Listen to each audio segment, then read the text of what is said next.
Are emotions a hindrance and an obstacle to spiritual progress? Why did Gurudev make so much effort to circumvent them? How can you and I transcribe this strategy into our lives? And so, playing emotions unemotionally. A young man from a little village in North India wanted to become an actor in Bollywood. Applied to the Film Institute, Pune for an acting course. Got rejected. Later, circumstances and destiny turned him into one of the greatest actors in the world. A man who mastered the art of playing emotions unemotionally. Gurudev may have started his journey in this incarnation as any other commoner, but he ended it as a superhero. Let's examine how he achieved what he did vis-a-vis overcoming emotions, an almost impossible task for regulars on this planet. Look at me. I have been at it for years, but my innings is still not a century at Lord's. Our first interviewee, F.C. Sharma ji, was an old office associate of Gurudev who met the Mahaguru in the early 70s. He talks about two very interesting episodes. The first, in which Gurudev took a test of the late Baggaji, a disciple from Hamirpur, by either taking on another physical form or through augur, who was adept at bhes badalna, or changing forms. The second incident involves Gurudev's mother and how he dealt with her not as her son but as a detached third party. Guruji emotional नहीं थे, क्योंकि कोई भी spiritual या कोई भी जो है अपना गुरु, यदि वो इमोशनल रहता है तो वो सबके साथ इंसाफ नहीं कर सकता। वो चाहे भी तो नहीं कर सकता, क्योंकि उसके लिए सभी बराबर होते हैं। और जब हम सेवा ही कर रहे होते हैं तो सेवा में कोई डिस्टिंक्शन, कोई उसमें ये नहीं होता कि ये अच्छा है, ये बुरा है, ये अच्छा है, ये बुरा है। क्योंकि वो इमोशंस जब मेरे के अंदर आएंगी तो मेरा ट्रीटमेंट ठीक नहीं कर पाऊँगा।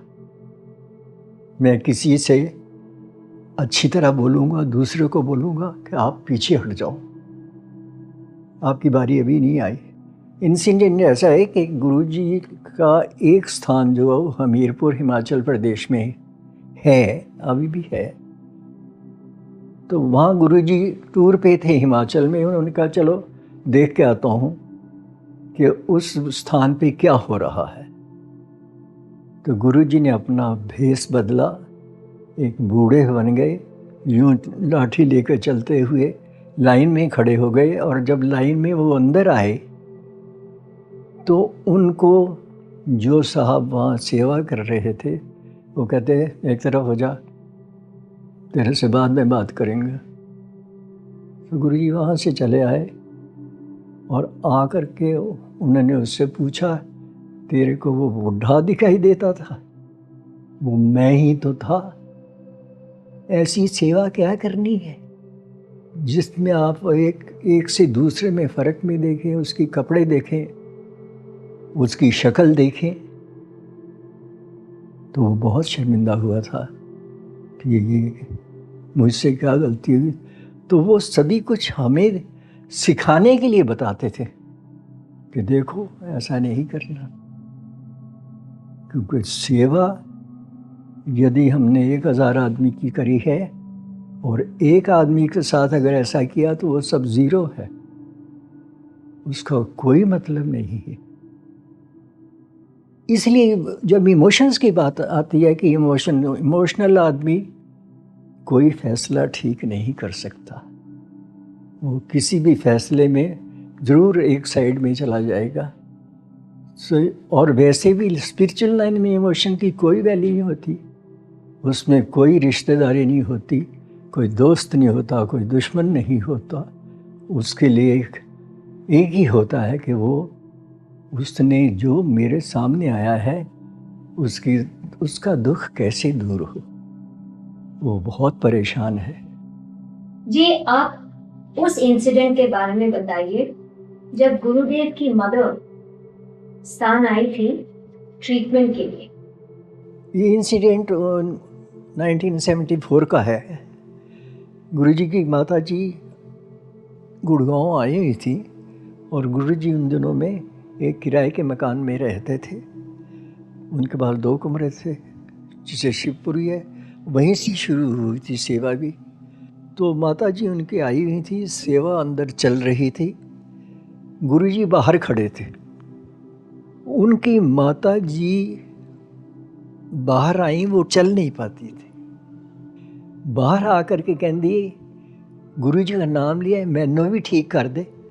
गुरुजी का जवाब सुनिए, गुरुजी कहते हैं बेबे लाइन च लग जा, अंदर मुंडे बैठे नो ठीक करनगे। हम जो सुन रहे थे वो सुन्न हो गए कि ये गुरुजी ने क्या कह दिया।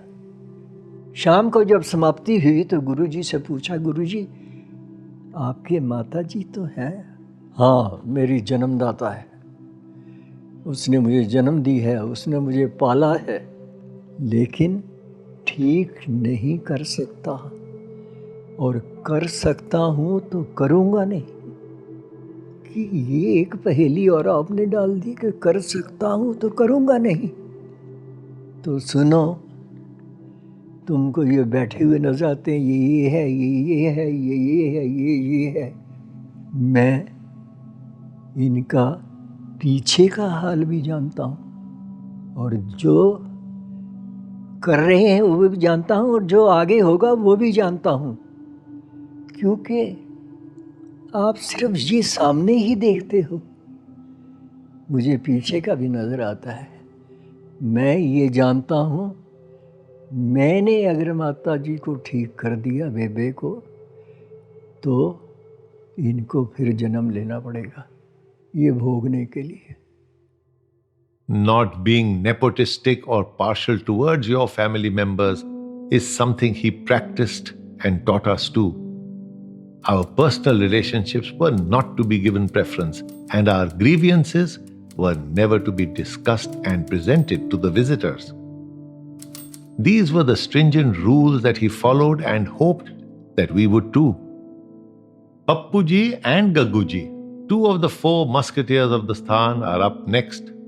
They share another incident where Gurudev acted impartially and unemotionally. उनके ब्रदर एक्सपायर हो गए, तो वो ब्रदर एक्सपायर हुए तो वो रहते थे हरियाणा में। आप हरियाणा गए हुए, हरियाणा के सब कुछ क्रियाक्रम करने के बाद वो जब यहाँ पे आए ना स्थान पे, तो किसी ने प्रसाद रख दिया उनके आगे लड्डुओं का, तो उन्होंने लड्डुओं को प्रसाद बांटा। ये बहुत मुश्किल काम है, बहुत मुश्किल काम है। इमोशन को कंट्रोल करना बहुत मुश्किल काम है ये।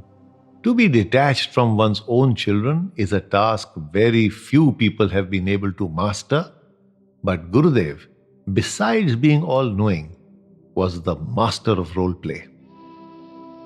He treated his family not as his flesh and blood, but as separate beings with several past incarnations connected to his past lives. It is common hearsay that his eldest son was his grandfather from a past life, while his younger son was his father. In spite of giving them birth in his own home and this being their association in a second life, he treated them with detachment but showed credible affection. One of his 3 daughters, the eldest, seems to be a spiritual connection of the past, while the other 2 were his aunts from a previous incarnation. Several saints and prophets of the past have given birth to close relatives and repaid them with a productive life, thereby squaring off their personal debts towards them. Comments from Puranji follow.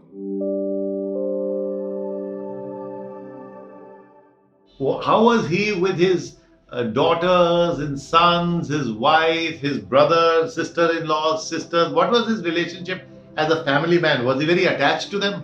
Not at all. Totally unattached. And how was his relationship with his sisters and brother? Same. Same. Totally detached, everything here. Totally detached. Puranji lived for over a decade in Gurudev's house and was privy to all the goings on. Since diplomacy has never been his forte, I find him easy to believe. Gurudev's relationship with his wife Mataji was very close. She had to bear a lot owing to his deep involvement in seva and the distractions that came with it. She worked very hard at home and at school where she taught. He was grateful for her efforts, but again, there was a sense of detachment that played as the background music. Her viewpoint follows. गृहस्थ को उन्होंने बहुत अच्छा निभाया है। मेरे को गृहस्थ के बारे में भी कोई कमी नहीं रहने दी, बच्चों को प्यार के लिए कोई कमी नहीं रहने दी। कभी जब पब्लिक में भी रहते तो बच्चे कहते थे डैडी आप हमारे पास आते नहीं हो, हमें प्यार नहीं करते। वो कहते थे बेटे मेरे को दिखाना नहीं आता प्यार, ऐसे लोग जपनियां डाल डाल के प्यार करते, मैं तुम्हारे पास आता हूँ। और आके वो 10 मिनट आते थे बच्चों के पास, और सालों साल बच्चे नहीं कहते थे कि डैडी हमें प्यार नहीं करते, इतना प्यार दे जाते थे बातों बातों में। वो कहते मैं लोगों के बाप की तरह, माँ बाप की तरह नहीं है, दिखावा नहीं करता, मैं अंदर से प्यार चाहता हूँ। As far as role play was concerned, he was clear. He was everybody's and yet belonged to no one. Every disciple and devotee felt that they were his favorite.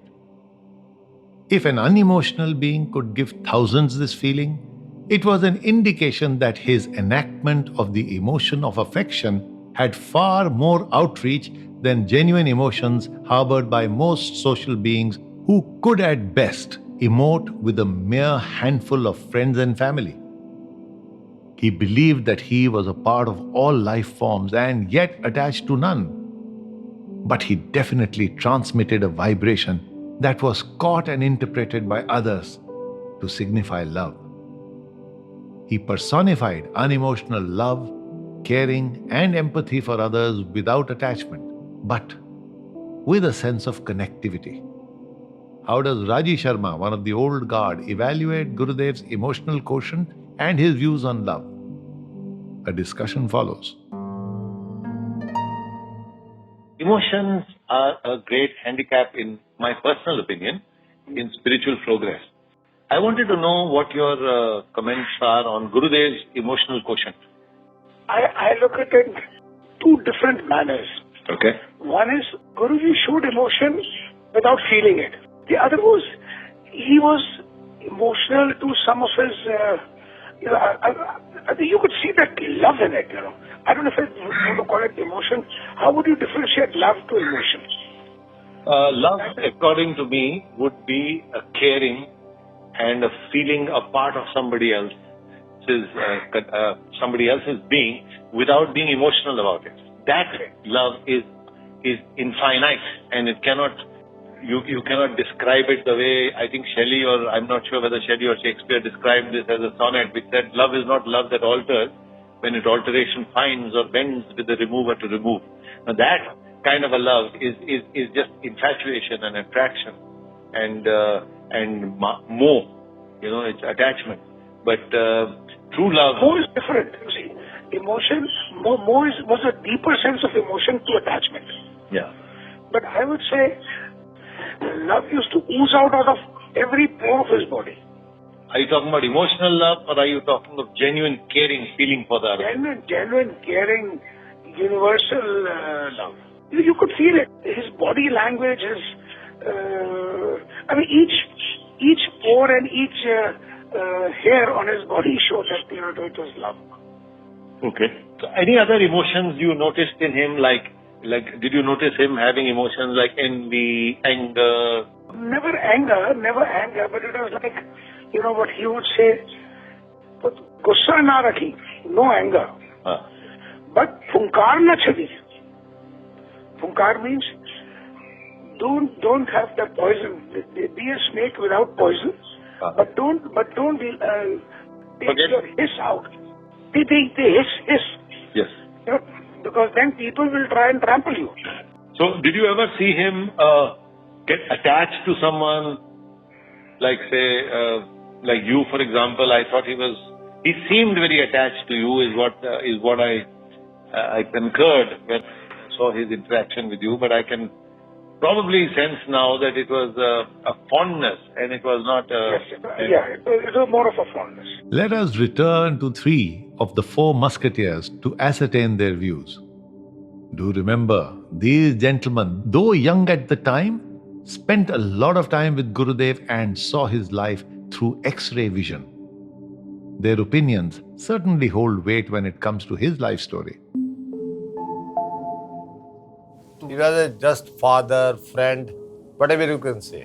और हमारे साथ फ्री। ये बात बिल्कुल ठीक है, वो फ्री माइंड होते थे, अच्छे होते थे और बड़े फ्रेंडली बातें भी करते थे। और जहाँ तक गुरुदेव वाली बातें, तो गुरुदेव वाले बातें भी करते थे। ऐसा नहीं है कि वो बातें नहीं करते थे। अरे ਤੁਹਾਨੂੰ नहीं पता यार, मैं कुछ काम करने है कि नहीं यार, ਤੁਸੀਂ ਮੈਨੂੰ ਥੋੜਾ ਜਿਹਾ ਆਰਾਮ ਕਰਨ ਦਿਓ, मैं काम करने ਨਾਲ ਬੜਿਆਂ ਦੇ ਕੰਮ ਕਰਨੇ, मैं बड़िया ਦੇ काम करने। पंजाबी बोलते थे वो, हिंदी नहीं बोलते थे, पंजाबी बोलते थे वो लोग, मतलब बड़िया दे काम करने में। क्वालिटीज तो he was full of qualities. अब उनकी किसी पर्टिकुलर क्वालिटी को हाईलाइट करना, मुझे जो लगता है कि ही वाज वेरी केयरिंग, इसमें कोई दो राय नहीं, ही वाज वेरी केयरिंग।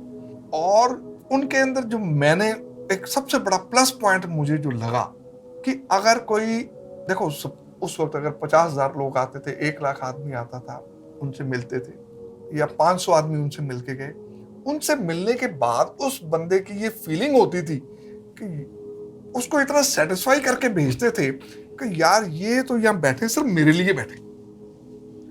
आज हम ये सेम फीलिंग अपने घर के 2 बच्चों को नहीं दे पाते। हर एक को अपना बना लेते थे। जो एक बार उनसे मिलके जाता था ना, उसको अपना बना लेते थे, बस फिर वो उनको छोड़ नहीं पाता था। ये उनका एक सब।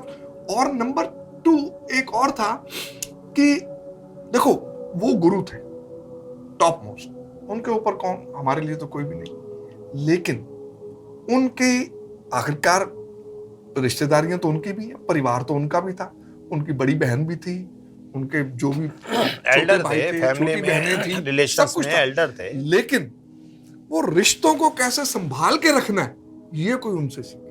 Gurudev's behavior with his brother-in-law, who happened to be Nikkuji's father, was immaculate. So was it with his elder cousins. He played the role of the younger to the T. Nikku continues. He was very caring that way.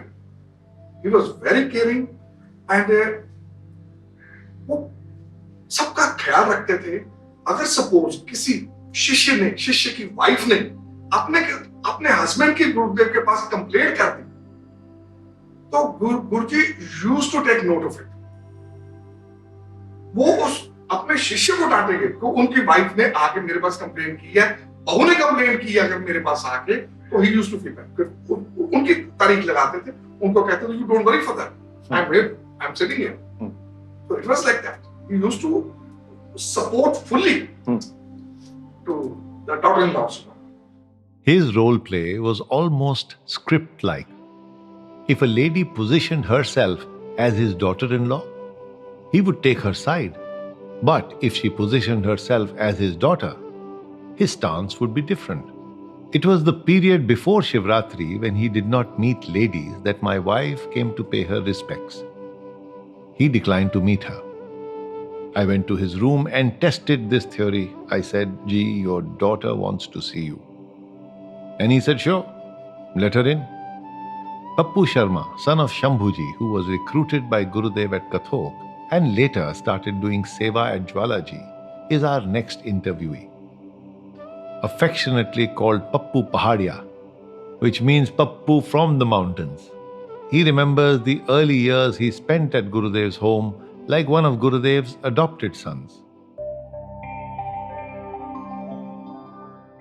अब गुरु जी तो गुरु जी थे, अब हम तो गुरु room में देखते थे, पर उनसे हमने दादा का, बाप का, भाई का, दोस्त का, हर तरह का प्यार हमने उनसे पाया।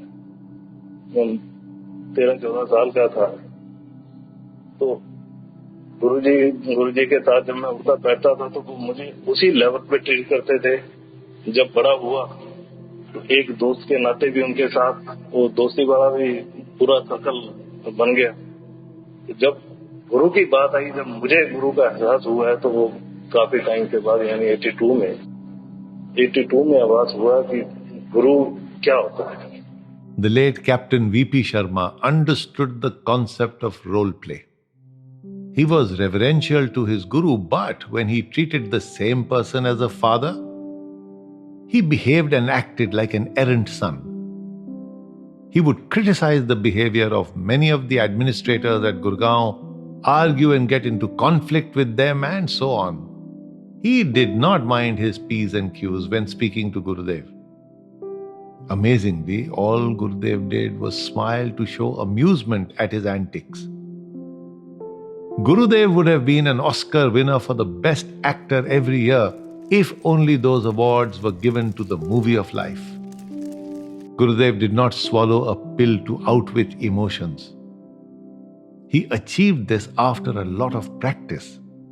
Controlling anger was no mean task even for him, just like it wasn't for many saints who came before him. His second innings of spiritual life was far more productive, as he had already accrued those gains in the first. A man who looked after the farm from where both milk and vegetables were supplied to the sthan was an ex-wrestler named Pahalwanji, who spent a lot of time with Gurudev, and his comments follow. अपना दर्द छिपाने के लिए वो कुछ भी कहते नहीं थे किसी को। वो कितने दुखी हैं, वो तो औरों के दुख दूर करने में ही लगे रहते थे। कभी उन्होंने अपना दुख नहीं जाहिर किया? नहीं।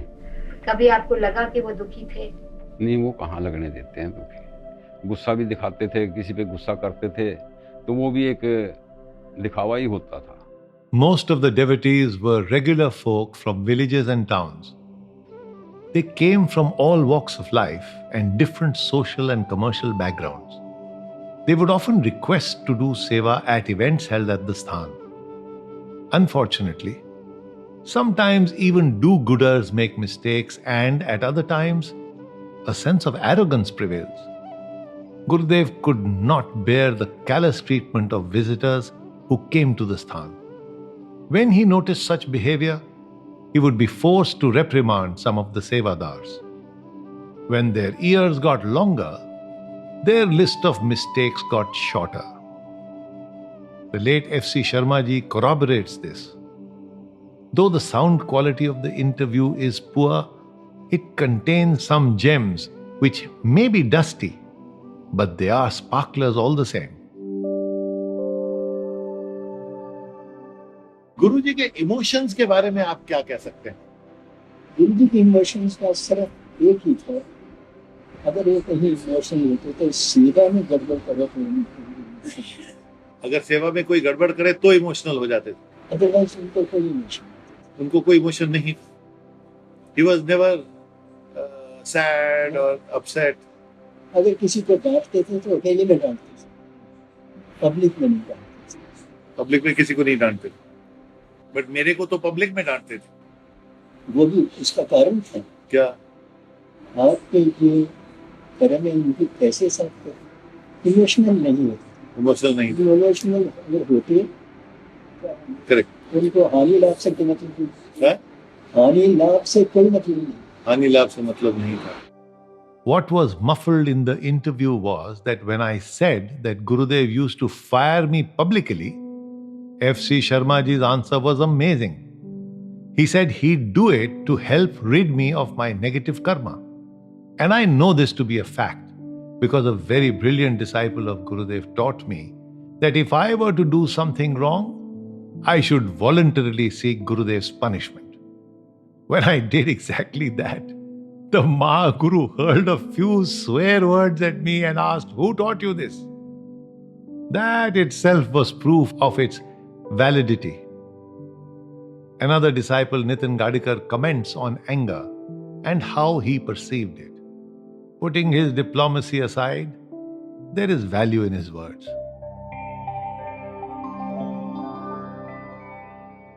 You just said that you read a lot about Sai Baba and that helped to bring you back to your own course with your own guru. I've also read somewhere that Jesus also used to get angry sometimes. Did Sai Baba also get angry? All the time. And there's the Lord Parashuram who got anger all the time. There were a lot of people who have been spiritually great who also used to be angry. So are you shortchanging them also? No, I think they had calmness inside. I think they were using that anger. That phenomena of anger was just, they were not really angry. Why I really get angry? I don't believe any of them were really angry. Even when Guruji used to shout or say things, I'm surely Guruji in his greatness was doing something else. It was just a show. While I do genuinely get upset. Okay. Even though the emotion of anger was part of the curriculum in Gurudev's early years, arrogance was not. Yet, overcoming anger was one of his missions. How he achieved it? That was entirely unique. Mataji shares one of his secret practices of anger control. However awkward it might sound, it clearly worked. कभी इधर जाए कभी उधर जाए, कभी किसी का झगड़ा करे तो मेरे से कोई बात न करे, और अपने क्रोध को भी मारने के लिए देखूं कहाँ क्रोध कम होता है, कैसे होता है। किसी को गालियां भी देनी बिना बात के, गंदी गंदी गालियां देनी, फिर वो उठ के लड़ने के लिए आ रहे इकट्ठे, फिर आप बैठ के हंसने लग जाते। अपने क्रोध को कम करने, कैसे क्रोध कम करना है, इतनी लड़ाई झगड़ा भी हो फिर भी क्रोध शांत रखना, शांत मन बनाना, तो वो भी करते रहे। ये ऑफिस में ही ज्यादातर लोगों ने ये देखा। Not allowing their swear words to affect him helped him negotiate with rising feelings of anger. He had a simple but lethal secret. If you could convert one side of the coin, the other would get converted too. He once told me that if I wanted to overcome sorrow, I must first conquer joy. Not an easily digestible concept, but I worked on it and the results were forthcoming. In scriptural language, you could call it overcoming duality. Let me share an intriguing demonstration of his role play that I was witness to. A young man named Billu, a victim of alcoholism, walked into the farm one evening and I was sitting alone with Gurudev. Observing his liquored up state, Gurudev lost it and gave him the yelling of his life, and probably mine as well. My God, could he scream? After the onslaught, Bittu left the farm and I was left shell-shocked. Gurudev turned around, smiled at me and said, Barkhurdar, kaise lagi hamari acting? So how did you like my acting? That was his question. I almost liquidized my central regions. So scared was I. But how could I tell him that? It's time to walk from the steam room of anger to the playground of humor. Gurudev's sense of humor was part of his DNA. He was born with it and used it to his advantage. Giri chimes in. He always loved to laugh and make people laugh. He never wanted to see anybody crying. And whoever used to come to him crying, he always used to make it a point that he should go back laughing. So, and he always used to make everybody laugh and then send the people, whoever it may be. How did he do this? Because he had control over everything. His feelings, his emotions. And he lived for present. Always he lived for present. And probably spiritually he knows everything. So he... But a man who was so loving. Yeah. Isn't it a contradiction to say that he was also in control of his emotions because he loved everybody so much? Everything and everybody. He used to love animals, he used to love birds, he used to love cultivation, he used to love plants. He could converse with plants also. Knowing everything technically implied the opening of the third eye and the ability to gaze into the past, present, and future. This also meant awareness of everything negative that could or would happen to whoever he encountered, including his family, disciples, and himself. I realized what a major psychological burden this could be. Knowing all that was to happen to people he interacted with and not being able to warn them in explicit terms needed superhuman self-control. Gurudev could overhear conversations taking place at long distances and read people's thoughts. He tried to keep these capabilities under wraps as much as he could, but the truth would often leak out. Sometimes he would divulge a few details.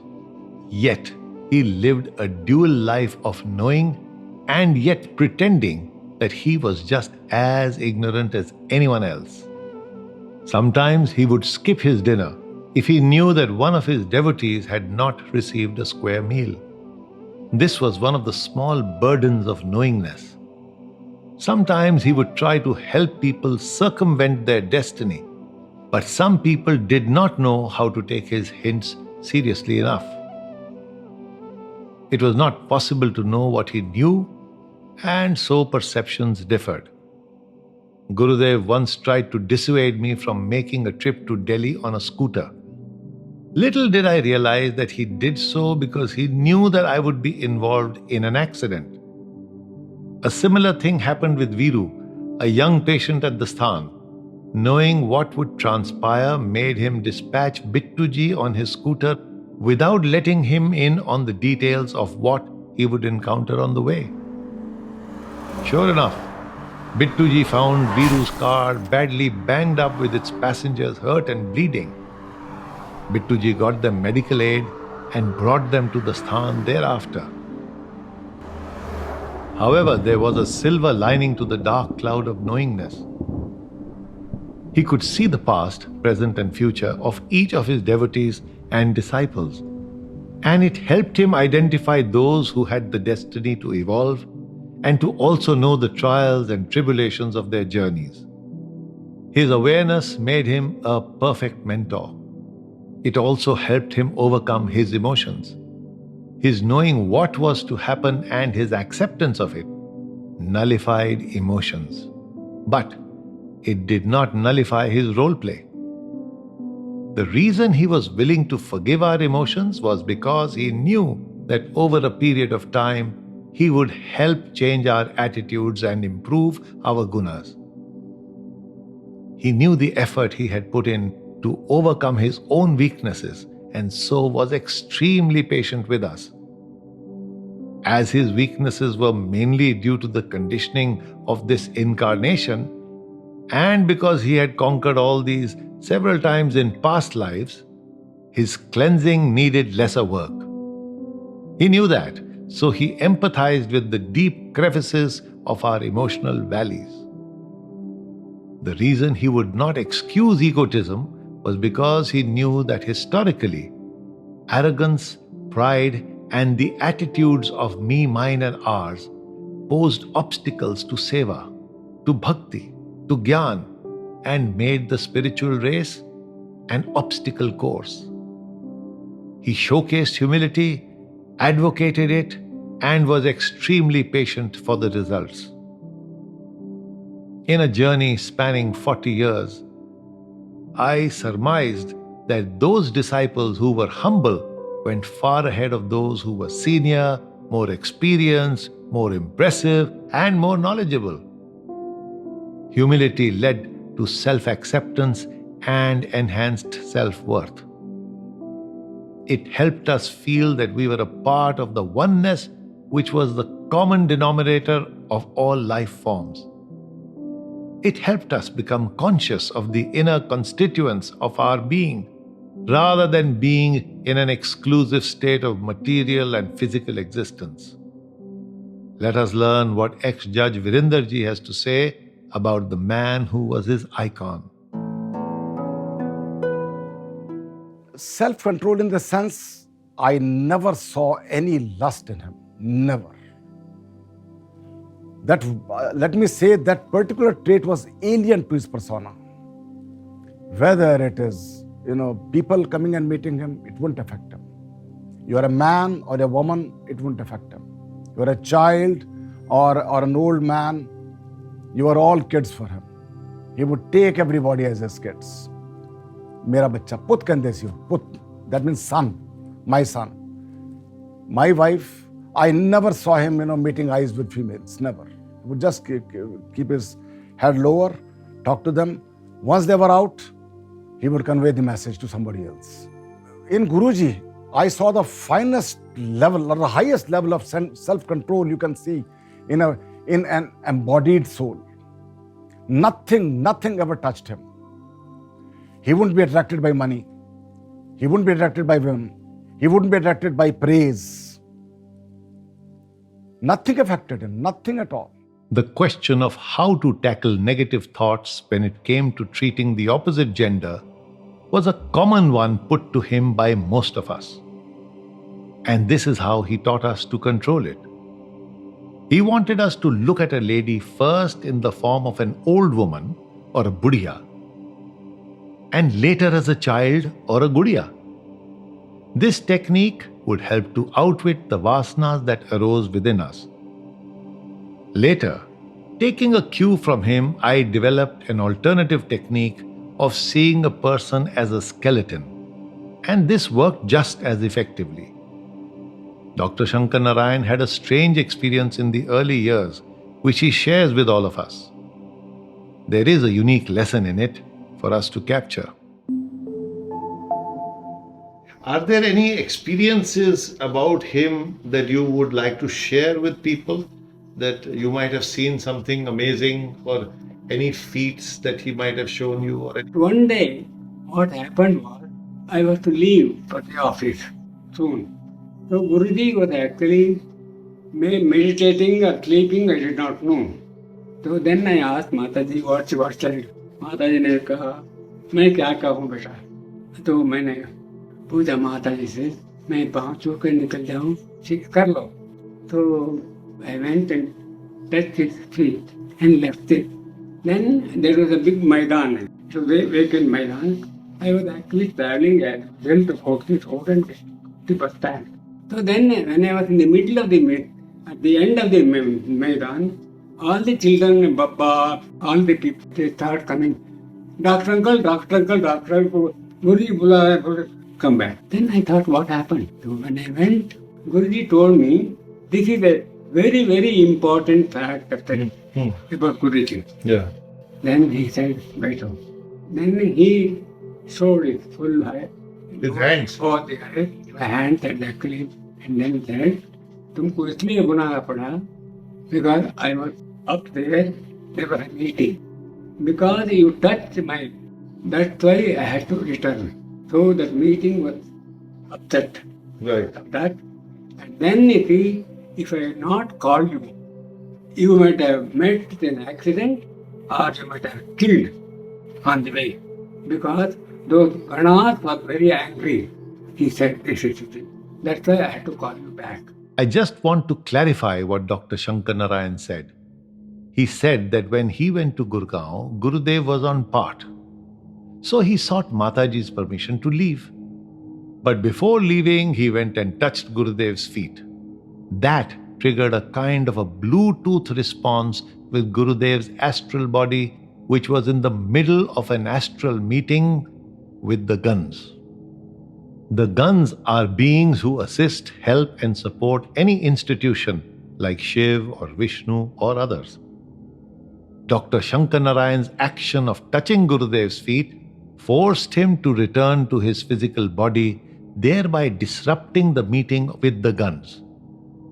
Angered, the guns became vengeful towards Dr. Shankar Narayan, but thanks to Gurudev's intervention, he was saved from their wrath.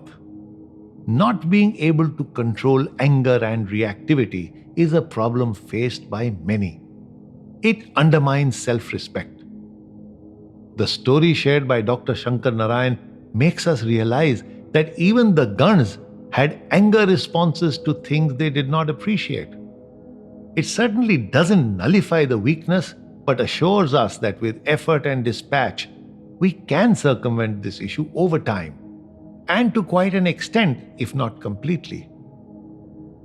At the risk of repeating myself, let me ask you to join me in my learnings from Gurudev on emotions. I believe that unless we can curtail our emotions, we cannot change our gunas. We cannot avoid attachments. We cannot become dispassionate. And we cannot convert our rajasic tendencies from active to partially inactive. If we can't do all this, then we will get stuck at either the earth plane or a couple of higher planes or a couple of lower planes. but we won't be able to expand our consciousness to much higher planes which go far beyond the heavens that people talk about but don't understand. I am talking about the higher lokas or astral realms.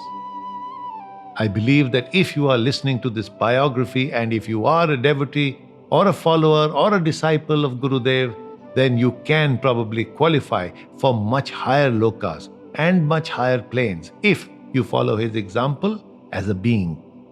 And that's the message I would like to close this podcast with.